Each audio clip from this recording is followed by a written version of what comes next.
नमस्कार दोस्तों, जय श्री महाकाल। और इस वक्त मैं पहुंचा हूँ ग्राम गोगापुर और यहाँ पर एक सांप है। तो चलिए देखते हैं कौन सा सांप हमें मिलता है। कहाँ पर है? एक में बैठे यार। हम लोग ऊपर बैठा है नागिन है। देख हाँ, दिख रहा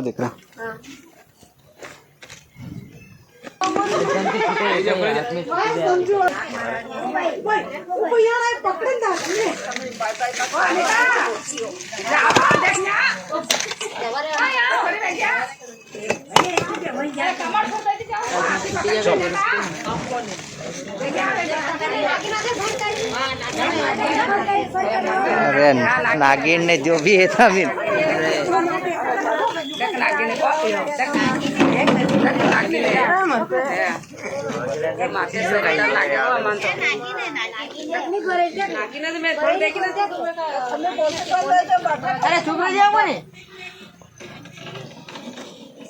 कोई काम करत नहीं ना करवाने दे